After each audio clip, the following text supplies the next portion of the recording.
अस्सलामुअलैकुम दोस्तों, क्या हाल है। उम्मीद करता हूँ आप लोग खैरियत से होंगे। आप लोग देख रहे हैं मेरा channel banking with Saqib. Thanks for watching. दोस्तों, बैंकिंग से मुतल्लिक तमाम किस्म की इंफॉर्मेशन हासिल करने के लिए मेरे चैनल के साथ जुड़े रहिएगा।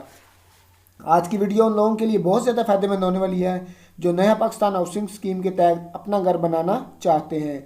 कम आमदनी वाले अफराद हैं आप अपना घर नहीं बना सकते, तो ये वीडियो आप लोगों के लिए बहुत ज़्यादा फ़ायदेमंद होने वाली है। इस वीडियो में आप लोगों को बताऊंगा आप लोग कम आमदनी के साथ कैसे अपना घर बना सकते हैं, वो भी बहुत आसानी के साथ है। पाकिस्तान की तारीख में पहली मरतबा कम आमदनी वाले अफराद को कम कीमत और आसान शराइत पर अपना घर बनाने का मौका दिया जा रहा है।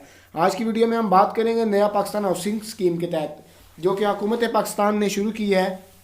गरीब आवाम के लिए, जो लोग अपना घर नहीं बना सकते, इनके लिए ये स्कीम शुरू की गई है। इस स्कीम के तहत पाकिस्तान में पहली मरतबा जो लो इनकम तबका है उसको अपना घर बनाने का मौका दिया जा रहा है। पाकिस्तान की तारीख में ये पहली मरतबा ऐसे हुआ है। पहले कभी भी कम आमदनी वाले अफराद को अपना घर बनाने का मौका नहीं दिया गया। इस सहूलत से फ़ायदा उठाने के लिए आप लोगों को चाहिए कि आपके पास पहले कोई घर नहीं होना चाहिए। जो लोग पहले जिनके पास कोई घर है वो इस सहूलत से फ़ायदा नहीं उठा सकते। इस सहूलत से वही लोग फ़ायदा उठा सकते हैं जिनके पास कोई घर नहीं है, यानी कि वो कच्ची आबादी में रहते हैं या किसी बैकवर्ड एरिया में रहते हैं जहाँ पे इनका अपना घर नहीं है, कच्चे इलाकों में रहते हैं, कच्चे घरों में रहते हैं, या इसके अलावा किराए के मकानों में आप रहते हैं, तो आप इस सहूलत से फ़ायदा उठा सकते हैं। स्टेट बैंक ऑफ पाकिस्तान ने भी हाउस लोन को इस बात पर प्रमोट किया है। पहले जो बैंक जितना टोटल कर्जा देते थे उसमें 1% हाउस लोन को रखा जाता था, लेकिन अब तमाम बैंकों में स्टेट बैंक की इंस्ट्रक्शंस के मुताबिक इसको 1% से बढ़ाकर 5% तक कर दिया गया है। मतलब टोटल जो कर्जे बैंक्स जारी करेंगे उसमें 5% जो है वो हाउस लोन के लिए जारी करेंगे। वज़ीर-ए-आज़म इमरान खान ने जो अपना गरीब आवाम के साथ घर बनाने का वादा किया था वो अब तकमील की तरफ जा रहा है। अगर आप कम आमदनी वाले अफराद हैं तो आप भी इस सहूलत से फ़ायदा उठा सकते हैं। आप जॉब करते हैं, कोई छोटा कारोबार करते हैं, इसके अलावा आपकी कोई छोटी शॉप है, या आप सैलरीड पर्सन हैं, या कोई भी आपका छोटा मोटा कारोबार है जिसमें आपकी इनकम कम है, आप अपना घर नहीं बना सकते, तो इस सहूलत के तहत आप अपना घर बना सकते हैं। इसमें दो तरह के प्रोजेक्ट्स होते हैं। एक तो नया पाकिस्तान हाउसिंग स्कीम के अपने प्रोजेक्ट्स, और इसके बाद नया पाकिस्तान हाउसिंग स्कीम के अलावा जो प्रोजेक्ट्स होते हैं उसमें दोनों की बात करेंगे इंशाल्लाह इस वीडियो में। और दो तरह के बैंक रखे गए हैं इसमें कर्ज़ों के लिए। एक माइक्रो फाइनेंस बैंक रखे गए हैं, उसके अलावा दूसरे तमाम कमर्शियल बैंक्स रखे गए हैं। कर्जे के लिमिट के मुताबिक बैंक हम सिलेक्ट कर सकते हैं। अब दोस्तों, मैं आपको बता दूं कि आप कितने इसके लिए कौन कौन लोग जो हैं वो कर्ज़ा हासिल कर सकते हैं। उसमें सबसे पहले बात की जाए, आपके पास शनाख्ती कार्ड होना चाहिए, वैलिड शनाख्ती कार्ड। मतलब वैलिड का मतलब ये है कि आपका जो शनाख्ती कार्ड है वो एक्सपायर नहीं होना चाहिए। अगर आपका शनाख्ती कार्ड एक्सपायर है तो पहले आप नया ID कार्ड अप्लाई करें, नया कार्ड बनवाएं, तो नए कार्ड पे आप दोबारा अप्लाई कर सकते हैं। एक्सपायर ID कार्ड पे आप अप्लाई नहीं कर सकते। अब दूसरी बात अगर बात की जाए तो इसमें दूसरी जो शर्त है जो वो है कि आपके पास पहले कोई घर नहीं होना चाहिए। आप फर्स्ट टाइम हाउस ओनर होने चाहिए। मतलब आपके नाम पे पहले कभी भी ज़िंदगी में कोई घर या कोई मकान, कोई प्लाट आपके नाम पे नहीं होना चाहिए। अगर आपके नाम पे कोई प्लाट नहीं है, पहले कोई ना कोई घर है, ना कोई ज़मीन है, ना कोई भी जायदाद आपके नाम पे नहीं होनी चाहिए, तभी आप इस स्कीम से फ़ायदा उठा सकते हैं। अगर आपके नाम पर पहले कोई कोई घर है, कोई इसके अलावा कोई ज़मीन है, कोई प्लाट है, कोई जायदाद है, कोई दुकान है, कोई प्लाजा है, कोई मार्केट है, कोई किसी किस्म के भी आपके नाम पे कोई अगर कोई चीज़ है, तो आप इस सहूलत से फ़ायदा नहीं उठा सकते। आप सिर्फ और सिर्फ इसी सूरत में फ़ायदा उठा सकते हैं कि आपके नाम पे पहले कोई घर नहीं होना चाहिए। अगर तीसरे नंबर पर बात आती है कि आपकी फैमिली में से सिर्फ एक ही बंदा इस सहूलत से फ़ायदा उठा सकता है। मतलब आप अगर आपके घर में 6 फ़र्द हैं या 8 फ़र्द हैं, मतलब मियाँ बीवी बच्चे हैं, माँ बाप हैं, तो इनमें से सिर्फ एक बंदा ही इस सहूलत से फ़ायदा उठा सकता है। तमाम फैमिली को ये सहूलत मुयस्सर नहीं होती। मतलब एक बंदा फ़ायदा उठाएगा, उसमें तमाम घर वालों के लिए वो एक ही बंदा ले सकता है। मतलब हर बंदा अलग-अलग घर में अपना घर नहीं बना सकता और हर बंदा अलग-अलग अप्लाई नहीं कर सकता। उसके बाद बात की जाए, इसमें दो तरह के प्रोजेक्ट्स होते हैं। एक तो पहले बता चुका हूँ, नया पाकिस्तान हाउसिंग स्कीम के अपने प्रोजेक्ट, और नया पाकिस्तान हाउसिंग स्कीम के अलावा जो प्रोजेक्ट्स होते हैं। मतलब उसमें अगर इजी आसान तरीके से बताऊं तो नया पाकिस्तान हाउसिंग स्कीम के जो अपने प्रोजेक्ट हैं उनमें जो गवर्नमेंट ऑफ पाकिस्तान खुद घर बनाती है, फ्लैट्स बनाती है या घर बनाती है, वो घर हैं वो आते हैं नया पाकिस्तान हाउसिंग स्कीम के अपने प्रोजेक्ट्स में। और नंबर 2 पे आता है उसके अलावा जो प्रोजेक्ट्स हैं उनकी बात की जाए तो उनमें आप बाहर कहीं से परचेज़ करते हैं, कोई प्लाट परचेज़ करते हैं जो कि गवर्नमेंट का नहीं होता, किसी प्राइवेट बंदे का होता है, उससे परचेज़ करते हैं, मकान परचेज़ करते हैं, घर परचेज़ करते हैं, या कोई फ्लैट परचेज़ करते हैं या कोई प्लॉट परचेज़ करते हैं, तो उस सूरत में उसको कहते हैं नया पाकिस्तान हाउसिंग स्कीम के अलावा जो प्रोजेक्ट्स में ये आता है। इसमें अगर बात की जाए कि आप कितने अरसे के लिए आपको कर्जा मिलेगा, कर्जे की जो गवर्नमेंट ऑफ पाकिस्तान ने लिमिट रखी है वो रखी है 5 साल से लेकर 10 साल तक, सॉरी 20 साल तक। 20 साल तक आप कर्जा वापस कर सकते हैं। पाँच अगर आपकी इनकम ज़्यादा है तो आप 5 साल में भी कर सकते हैं, अगर आपकी इनकम कम है तो आप 10 साल में भी और 20 साल में भी कर सकते हैं। जैसे ही आपका कर्जे का टेन्योर अगर आपका बड़ा होगा तो कर्जे की रकम भी बढ़ जाएगी, मतलब इंटरेस्ट रेट उस पर ज़्यादा लगेगा, लेकिन उसका फ़ायदा ये है कि आपकी जो किस्त होगी वो कम होगी, आप आसानी से किस्त पे कर सकते हैं। अगर आपकी आमदनी कम है तो फिर आपको ज़्यादा अरसे के लिए कर्जा लेना चाहिए, लेकिन अगर आपकी आमदनी ज़्यादा है, आप इंटरेस्ट पे नहीं करना चाहते, तो आपको 5 साल में कर्जा वापस गवर्नमेंट को करना चाहिए। उसमें आपकी किस्त ज़्यादा होगी क्योंकि आपकी आमदनी ज़्यादा, तो आप आसानी से किस्त दे सकते हैं। अगर आप नहीं किस्त दे सकते तो फिर आपको टेन्योर ज़्यादा करना पड़ेगा, उसमें आपको इंटरेस्ट ज़्यादा पे करना पड़ेगा, कर्जे की रकम बढ़ जाएगी, लेकिन आपको जो किस्त की रकम है वो कम हो जाएगी, आप आसानी से किस्त पे कर सकते हैं।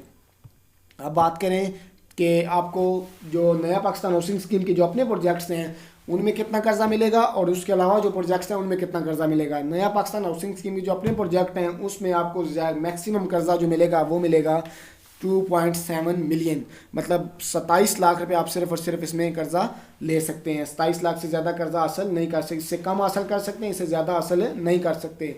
इसमें जिन जिन लोगों का स्कीम में कुरानंदाजी के तहत नाम आता है वो लोग सिर्फ और सिर्फ 27 लाख तक का कर्जा हासिल कर सकते हैं, इससे ज़्यादा का कर्जा हासिल नहीं कर सकते। और इसके बाद अगर बात की जाए, अगर घर की कीमत ज़्यादा है, मतलब 30 लाख है या 31 लाख है, तो आपको पहले जो रिमेनिंग अमाउंट है 27 लाख रुपए आपको गवर्नमेंट से कर्जा मिलेगा, 4 लाख रुपए आपको पहले गवर्नमेंट को जमा करवाना पड़ेगा ताकि टोटल अमाउंट 31 लाख पूरी हो। उसके बाद गवर्नमेंट आपको उसमें से 27 लाख रुपया कर्जा दे देगी। उसके बाद गवर्नमेंट इसके अलावा जो प्रोजेक्ट्स हैं उनकी अगर बात की जाए तो उसमें 3 मिलियन से लेकर गवर्नमेंट ऑफ पाकिस्तान आपको 10 मिलियन तक का कर्जा देगी, मतलब 30 लाख से लेकर 1 करोड़ तक का कर्जा आपको मिलेगा। इसमें 2 लिमिट्स रखी दी गई हैं। अगर आपने 2 मिलियन तक का कर्जा लेना है तो उसमें आपको कहाँ जाना पड़ेगा, अगर 2 मिलियन से ज़्यादा मतलब 10 मिलियन तक का कर्जा अगर आपने लेना है तो फिर आपको कहाँ जाना पड़ेगा। इसमें अगर आपने 20 लाख तक का कर्जा लेना है तो आप माइक्रो फाइनेंस बैंक में जाएंगे, और अगर आपने 2 मिलियन से ज़्यादा मतलब 10 मिलियन तक का कर्जा लेना है तो आपको कमर्शियल बैंक्स में जाना पड़ेगा। 2 मिलियन से कम का कर्जा जो है वो तमाम किस्म के माइक्रो फाइनेंस बैंक देते हैं, 2 मिलियन से ज़्यादा का कर्जा तमाम किस्म के जो कमर्शियल बैंक्स हैं वहाँ से आपको मिलेगा। उसमें घर के साइज़ के मुताबिक आपको कर्जा मिलेगा, आप कितने साइज़ का घर परचेज़ करना चाहते हैं, 3 मरले, 4 मरले, 5 मरले, 6 मरले, 7, 8, 9 और मैक्सिमम इसमें 10 मरले तक का साइज़ रखा गया है। 10 मरले से ज़्यादा घर आप इसमें परचेज़ नहीं कर सकते। इसमें मैं आपको दोबारा बता दूं जो इसमें सोर्स है कर्ज़े की वो है 2 मिलियन तक, जो सोर्स है वो है तमाम किस्म के माइक्रो फाइनेंस बैंक, जबकि 2 मिलियन से ज़्यादा की अगर आपने 10 मिलियन तक का कर्जा मतलब 1 करोड़ तक का कर्जा आपने हासिल करना है तो आपको जाना पड़ेगा तमाम किस्म के कमर्शियल बैंक्स में। कमर्शियल बैंक से आपको कर्जा मिलेगा 3 million, 4 million, 5 million, 6 million, 10 million, जबकि माइक्रो फाइनेंस बैंक से आपको मैक्सिमम जो कर्जा मिलेगा वो 20 लाख रुपए मिलेगा। उसमें आप उससे कम ले सकते हैं, 5 लाख ले सकते हैं, 10 लाख ले सकते हैं, 15 लाख ले सकते हैं, लेकिन मैक्सिमम 20 लाख। 20 लाख से ज़्यादा आप कर्जा हासिल नहीं कर सकते। इसमें अब अगर बात की जाए कि फाइनेंसिंग रेट क्या है, आपको कितने % वापस गवर्नमेंट को करना पड़ेगा। सबसे पहले हम बात करते हैं कि जो गवर्नमेंट के अपने प्रोजेक्ट्स हैं, नया पाकिस्तान हाउसिंग स्कीम के अपने प्रोजेक्ट्स हैं जो वो खुद घर बना के आपको देंगे, उस प्रोजेक्ट्स में अगर बात की जाए तो आपको सबसे पहले जो 5 साल हैं उनमें आपको पे करना, अगर आप 5 साल के लिए लेते हैं तो आपको 3% इंटरेस्ट पे करना पड़ेगा गवर्नमेंट ऑफ पाकिस्तान को, सिर्फ ये सबसे कम इंटरेस्ट की रकम है। अगर आपने 6 साल के लिए 6 से 10 साल के लिए मतलब 1 से 10 साल के लिए आप लेते हैं तो पहले 5 साल आपको 3%, अगले जो 5 साल हैं उसमें आपकी किस्त जो रकम है किस्त की रकम बढ़ जाएगी क्योंकि आपका इंटरेस्ट रेट है वो बढ़ जाएगा, वो 3 से 5 गुना, पहले 3% था अब 5% हो जाएगा। उसके बाद अगर आप इससे ज़्यादा अरसे के लिए लेना चाहते हैं मतलब 20 साल के लिए तो फिर आपकी किस्त की रकम बहुत छोटी हो जाएगी लेकिन आपकी टोटल रकम बढ़ जाएगी। टोटल रकम बढ़ने का मकसद सिर्फ यही था कि आगे जो आखिरी 10 साल हैं उनमें आपका जो इंटरेस्ट रेट है वो ज़्यादा हो जाता है, मतलब पहले 5 साल में आपको 3%, अगले जो 5 साल है उनमें आपको 5%, जो अगले 10 साल हैं 11 से लेकर 20 साल तक है वो आपको जो कर्जा वापस करना पड़ेगा उस पर इंटरेस्ट जो आपको देना है वो काइबर प्लस 2.5%। काइबर क्या होता है? कराची इंटर बैंक का जो रेट आता है, इंटरेस्ट रेट, जो कि बार बार चेंज होता रहता है हर रोज़, वो तकरीबन तकरीबन 11% के करीब है अभी। वो 11% प्लस आपको 2.5%, ये तकरीबन बनता है 12-13 या कुछ परसेंटेज इसकी बनती है, जो कि आपको पे करना पड़ेगी। दोबारा बता दूं, अगर आप टेन्योर ज़्यादा रखेंगे तो आपको किस्त कम देनी पड़ेगी, अगर आप टेन्योर कम रखेंगे तो आपको किस्त ज़्यादा देनी पड़ेगी। लेकिन कम टेन्योर में आपकी कर्जे की रकम भी कम होगी, ज़्यादा टेन्योर में आपकी कर्जे की रकम भी ज़्यादा होगी। अब बात करते हैं टायर ज़ीरो में, जो गवर्नमेंट के अलावा जो प्रोजेक्ट्स हैं नया पाकिस्तान हाउसिंग स्कीम के तहत, वो उसमें 3 टायर आती हैं, टायर ज़ीरो, टायर 2 और टायर 3। टायर 1 में सिर्फ और सिर्फ गवर्नमेंट के अपने प्रोजेक्ट हैं। अब टायर ज़ीरो की बात की जाए तो टायर ज़ीरो में सिर्फ और सिर्फ माइक्रो फाइनेंस बैंक रखे गए हैं, छोटे घरों के लिए है। मतलब अगर आपने 20 लाख तक का कर्जा लेना है तो फिर आपने माइक्रो फाइनेंस बैंक में जाना है। इसको टायर ज़ीरो में रखा गया है। इसमें आपको जो इंटरेस्ट रेट पे करना पड़ेगा वो पहले 5 साल 5%, अगले 5 साल आपको 7%, और जो आखिरी 10 साल है उसमें आपको काइबर प्लस 7% है। काइबर जो कराची इंटर बैंक का रेट है 11 कुछ परसेंटेज है, उसकी प्लस 7% आपको पे करना पड़ेगा।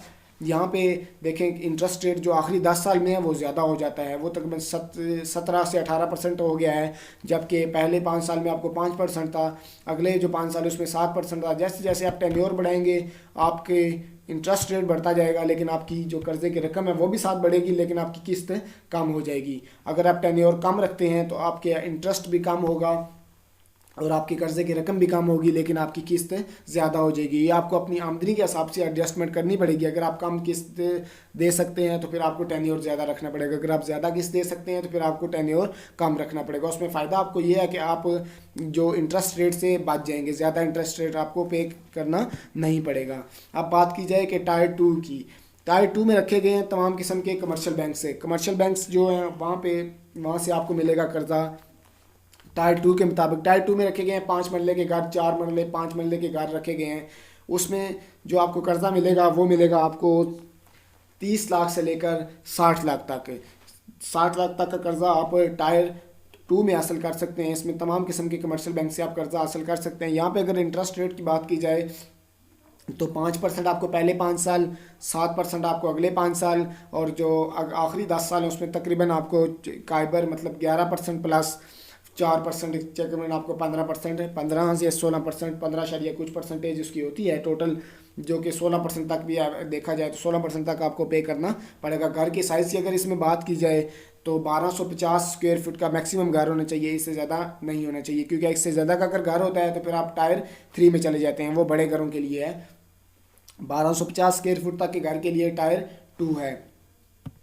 अब बात करते हैं टायर 3 में। अगर आप कोई बड़ा घर लेना चाहते हैं तो आप टायर 3 में फॉलो करते हैं, मतलब 1250 स्क्वायर फुट से ज़्यादा का अगर आपका घर है तो फिर आपको 2000 स्क्वायर फीट तक इसमें साइज़ है मैक्सिमम, यानी कि 10 मरले तक का घर आपको टायर 3 में मिलेगा। इसमें कर्जे की जो मद है वो है 60 लाख से लेकर आपको 1 करोड़ तक का कर्जा मिलेगा।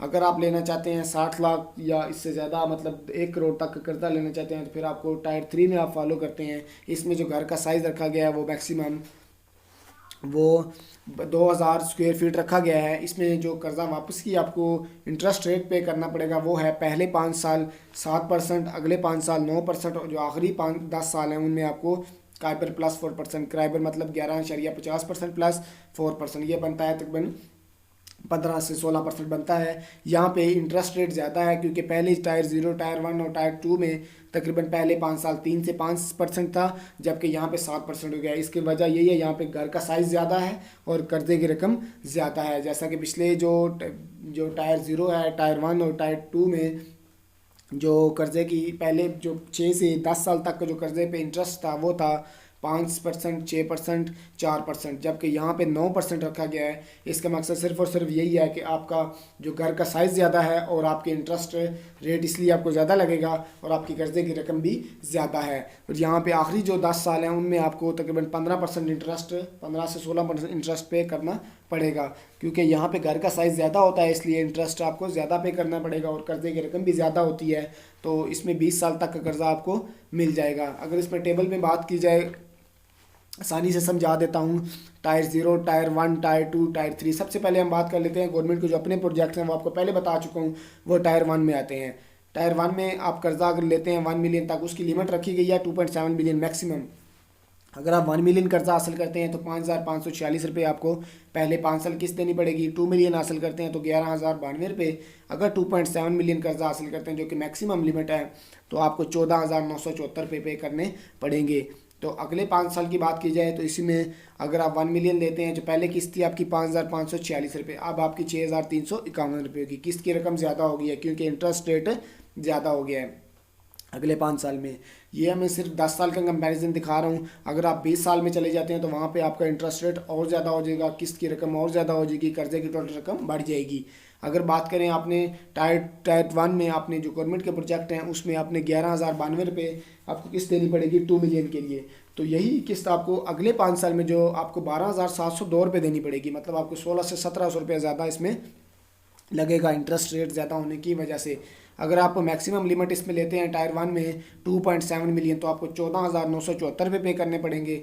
अगर आप लेते हैं 2.7 मिलियन 10 साल के लिए तो अगले जो आखिरी 10 साल हैं उसमें आखिरी 5 सालों में आपको 14,974 की जगह 17,147 रुपये देने पड़ेंगे क्योंकि यहाँ पे इंटरेस्ट रेट ज़्यादा हो गया है। अब बात करें अगर माइक्रो फाइनेंस बैंक से जो हमें कर्जा हासिल होता है उसको रखा गया है टायर 0 में। टायर 0 में मैक्सिमम लिमिट 2 मिलियन रखी गई है। 2 मिलियन में आपको अगर 5 लाख भी मिल सकता है, 10 लाख भी मिल सकता है और 20 लाख भी। अगर आप 5 लाख कर्जा लेते हैं तो टायर 0 में आप 3,300 रुपये किस्त आपकी होगी जो कि आप आसानी से पे कर सकते हैं। कोई भी मज़दूर, दुकानदार, रेडी वाला या कोई भी सैलरीड पर्सन है उसके लिए 3,300 किस्त देना आसान है। अगर 1 मिलियन लेते हैं तो 6,600 होगी, वो भी आसान है पे करना। पूरे महीने के बाद आपने 6,600 रुपये किस्त अदा करनी है। अगर आपने 2 मिलियन कर्जा लेते हैं टायर 0 में तो आपको 13,199 रुपये पहले 5 साल किस्त देनी पड़ेगी। अगर अगले 5 साल की बात की जाए टायर 0 के तो पहले आपको 0.5 मिलियन पे यानी 5 लाख पे आपकी किस्त थी 3,300, तो अब आपकी किस्त हो जाएगी 3,751 रुपये। किस्त की रकम बढ़ जाएगी क्योंकि इंटरेस्ट रेट यहाँ पे ज़्यादा हो गया है। अगर आपने वहाँ पे 1 मिलियन कर्जा लिया हुआ है टायर 0 में तो अगले 5 साल आपको किस्त देनी पड़ेगी 7,501 रुपये जो कि पिछले 5 साल में 6,600 थी। 2 मिलियन अगर आपने कर्जा लिया तो पहले आप देते थे 13,199 रुपये और अगले 5 साल में आपको देना पड़ेगा 15,002 रुपये। ऐसे बात करें अगर टायर 2 की तो टायर 2 में आपने कितना कर्जा लिया है। टायर 2 में आपका 30 लाख से लेकर 1 मिलियन से लेकर आपका 60 लाख तक का कर्जा। 1 मिलियन कर्जा इसलिए है क्योंकि 1 मिलियन की लिमिट तो माइक्रो फाइनेंस बैंक के पास भी जा सकती है, लेकिन यहाँ पे घर का साइज़ बड़ा है। यहाँ पे घर का साइज़ आपका 5 मरले का है तो फिर आपको टायर 2 में आप फाल करते हैं, वहाँ पे घर का साइज़ जो है टायर 0 में टायर 1 में छोटा है। इसलिए 1 मिलियन का जो आप कर्जा लेना चाहते हैं तो फिर आपको 5 मरले का घर है तो फिर आपको टायर 2 में आना पड़ेगा। टायर 2 में आपकी किस्त है 6,600 पहले 5 साल और 19,799 रुपये। और अगर बात ले आप 6 मिलियन तक तो फिर आपको किस्त देनी पड़ेगी 39,597 रुपये। जो 3 मिलियन की किस्त थी वो 19,799 रुपये थी। अगर यही 5 साल अगले 5 साल की बात की जाए तो 1 मिलियन की किस्त है 7,501 रुपये जो कि पहले 5 साल 6,600 थी। 3 मिलियन की किस्त है 19,799 रुपये पहले 5 साल और 22,503 रुपये अगले 5 साल। 6 मिलियन की किस्त है 39,597 रुपये पहले 5 साल और 45,007 रुपये 6 मिलियन की किस्त है। 60 लाख रुपये अगर आप कर्जा लेते हैं तो अगले जो हैं 5 साल हैं उनमें आपको मतलब 6 साल से लेकर 10 साल तक आपको जो किस्त देनी पड़ेगी वो 45,000 रुपये। 5 साल पहले 5 साल में 39,000, अगले 5 साल में 45,000। इंटरेस्ट रेट ज़्यादा होने की वजह से कर्जे की जो रकम है वो भी ज़्यादा होगी और उसकी किस्त भी ज़्यादा हो गई है। टायर 3 की बात की जाए बड़े घरों की, बड़े कर्जे, तो इसमें 6 मिलियन से लेकर आपको 10 मिलियन तक का कर्जा दिया जाएगा। इसमें 6 मिलियन तो आपको टायर 2 में भी मिल रहा है लेकिन वहाँ पे 5 मरले का घर है। 6 मिलियन का कर्जा आपने लेना है और आपका घर अगर आप 10 मरले का है तो फिर आपको टायर 3 में आप फाल करेंगे जो कि सबसे बड़ी टायर है। इसमें आपको 6 मिलियन का कर्जा अगर आपने लेना है तो आपको 46,518 रुपये किस्त अदा करनी होगी। 8 मिलियन अगर आप लेते हैं तो 62,024 रुपये। 10 मिलियन अगर आप लेते हैं तो इसमें 77,530 रुपये किस्त होगी। अगर आप 6 मिलियन के लेते हैं तो अगले 5 साल आपको 5,492 रुपये जो कि पहले 46,518 रुपये थी। 8 मिलियन अगर आप लेते हैं तो 62,024 रुपये जो कि अगले 5 साल में आपको 69,990 रुपये की होगी। तकरीबन 8 से 9,000 रुपये किस्त में इजाफा होगा क्योंकि कर्जे की रकम ज़्यादा हो जाएगी उसका टेन्योर ज़्यादा हो गया, टेन्योर ज़्यादा होने की वजह से उसका इंटरेस्ट रेट उस पर ज़्यादा होता है, तो आपको किस्त ज़्यादा अदा करनी पड़ती है, उसमें इंटरेस्ट रेट मज़ीद ऐड हो जाता है। अगर 10 मिलियन जो कि मैक्सिमम लिमिट है, तो आप टायर 3 में लेते हैं तो 77,530 रुपये आपको पहले 5 साल, उसके बाद 87,487 रुपये आपको अगले 5 साल में किस्त देनी पड़ेगी। अगर आप इससे ज़्यादा बढ़ाना चाहते हैं मतलब 20 साल के लिए, तो आपको किस्त की रकम मज़ीद आपकी बढ़ जाएगी, क्योंकि इंटरेस्ट रेट आखिरी 10 साल में सबसे ज़्यादा है। तो दोस्तों तमाम गरीब अफराद जो हैं, जो कि कम आमदनी वाले हैं, वो अपना घर नहीं बना सकते थे, तो आप आसानी के साथ अपना घर बना सकते हैं गवर्नमेंट की स्कीम के तहत। आपके पास भी अगर अपना घर नहीं है, आप किराए पे रहते हैं या किसी कच्ची आबादी में रहते हैं, तो इसमें आप अप्लाई कर सकते हैं। दोस्तों मेरी वीडियो में अगर कोई चीज़ आपको समझ नहीं आई तो कमेंट बॉक्स में बताइएगा, मैं इंशाल्लाह कमेंट बॉक्स में आपकी तमाम जो कन्फ्यूज़न है वो क्लियर करूँगा। अगर मेरी वीडियो पसंद आई, इसको दोस्तों लाइक कीजिएगा, मेरे चैनल को लाजमी सब्सक्राइब कीजिएगा। अल्लाह हाफिज़।